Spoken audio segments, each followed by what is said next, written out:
everybody, I'm the Drink Pro. Today we're going to be drinking Amaretto?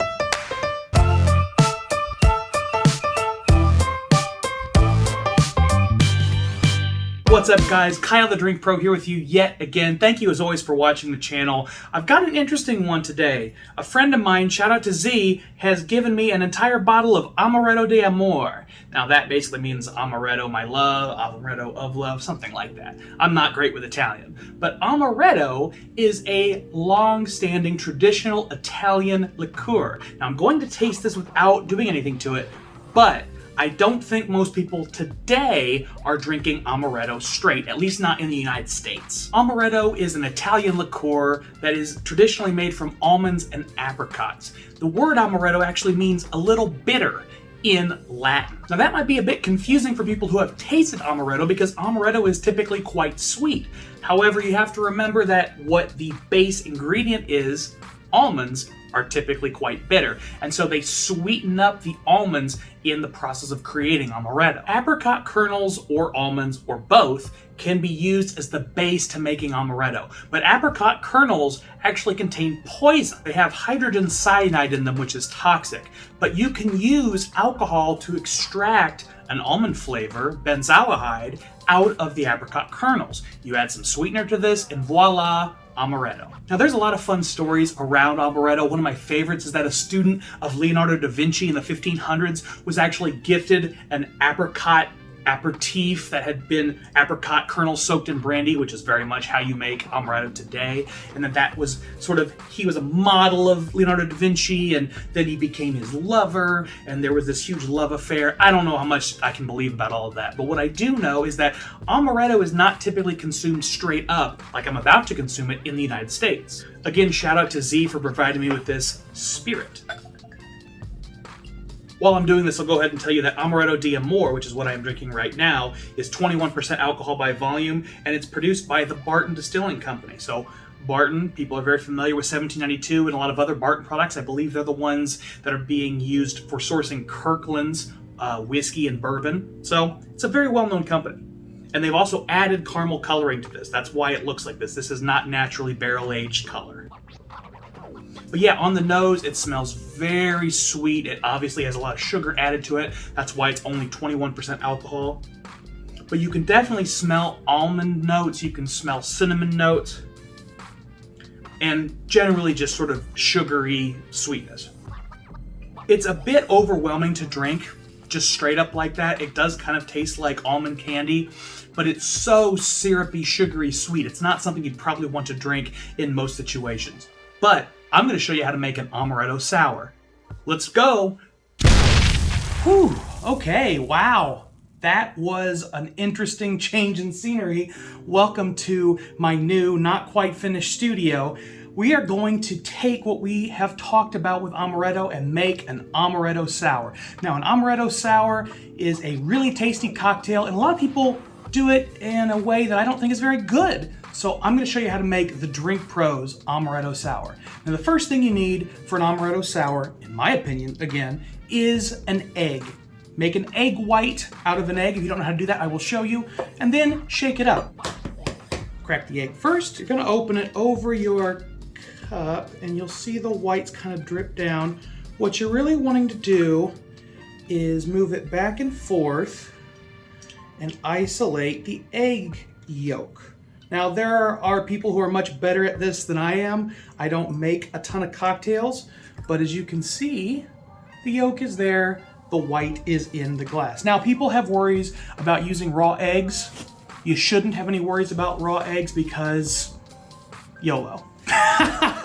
Oh, and pro tip, by the way, if you want to use those egg yolks and not put them away or store them or throw them out, you can make homemade pasta while you're drinking your cocktails. That, my friends, is a good day. So now that we've got our egg yolk in our shaker, and I tend to use a Boston shaker, they're just easier, I'm gonna go ahead and shake it up. Now you might say, why are you shaking up just an egg yolk? And I think it adds an extra frothiness. Now you can put ice in there, but it might melt it and dilute the froth a little bit. I like it to be an extra frothy Amaretto sour. One of the other mistakes people make a lot of the times is they only put Amaretto in their Amaretto sours. You want some kind of high-proof bourbon as well. So I'm going to go ahead and we will add the Amaretto. Again, shout out to Z for providing me this. And we will also add a little bit of high proof bourbon. You really need to adjust all of these things to taste. I typically would say 2-to-1 ratio with your Amaretto and your bourbon, but you can vary that depending on what you're looking for out of a cocktail. The nice thing with the egg white process is that's pretty consistent. If you want a frothy drink, put in 1 egg white, shake it, then make the cocktail, shake it again with ice. A great example, though, of adjustments you should make based on personal preference is the sweetener. Now, a lot of people would use simple syrup, which can be 1 part sugar, 1 part water, dissolved over heat, or you can make a heavy simple, which is 2 parts sugar, 1 part water over heat. I like to make a little seasonal approach and add some maple syrup. Now, I'm just gonna add a touch of it. That might have been more than a touch, so I'm gonna add a little bit extra bourbon, just for hell of it. Shout out to Dan Kidd for the bourbon, by the way. This, I think, is a good bourbon for this cocktail because the bourbon actually is a higher proof than average. It's 55% alcohol. And because there's so much sweet going on in this cocktail, I want something to cut that sweet with a little bit of oomph. It also has a nice oaky flavor, which I think really balances out the sweet, the citrus, and the bitters in this cocktail. The next thing you want is about a teaspoon-ish of lemon. I typically am gonna go with a smaller amount. People can vary it again based on their tastes, but hand squeezed lemon will go a long way. Got my hand squeezer. We'll do this off camera. Oh, that sound is awful.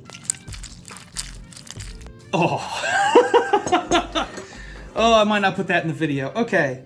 Add the lemon, just a touch. Another thing that people don't do enough is add some complexity to their Amaretto Sour. I like adding a couple of bitters. These are custom bitters that are made by one of my Instagram followers. He's a very good dude. You should go check him out. I'll put his handle in the description below. Thanks so much, Riley, for providing these bitters. Really appreciate it, my guy. So I'm not gonna do too much. Oh, this dropper is not working. That's awesome. So we'll do it this way, question mark. That worked pretty well. Ice. Now you can put in the ice before or after. I like to put in the ice after I've added all the ingredients, just to minimize the amount of watered downness. I am gonna have an ice cube in the glass that the drink is going in, so I don't really want too much water in the shaker. Now you shake. Okay. Now after you shake it, strain it into your glass. Oh yeah, look at that. Look how foamy that is. I think that's a lot of fun. I think that's a fun way to serve it. Some people might want it with less foam. I think that's an awesome drink to show up at your table. Now, garnish. I like a little piece of the lemon that I just used to squeeze, and you can express that over top of the drink. And then I also like a Luxardo cherry. Pop it open, stab one of these little bastards, put your lemon peel on top or on bottom. I don't care if you're top or bottom. Now, if you're really fancy, you can get it to sit on top, but that usually means you bought better toothpicks than I did. So it just falls in.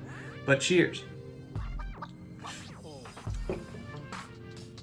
That is a wonderful way to drink that Amaretto. That nuttiness really comes through. You get sweetness from the maple syrup, the oakiness from the bourbon, a nice little bit of herbalness from the bitters. It is a great blend of a lot of different flavors in one delicious cocktail. So I hope that's something you will try at home. I will put the full recipe in the description because I know I'm kind of chaotic with describing how I make it, but I hope you will try it at home. You guys keep drinking like professionals.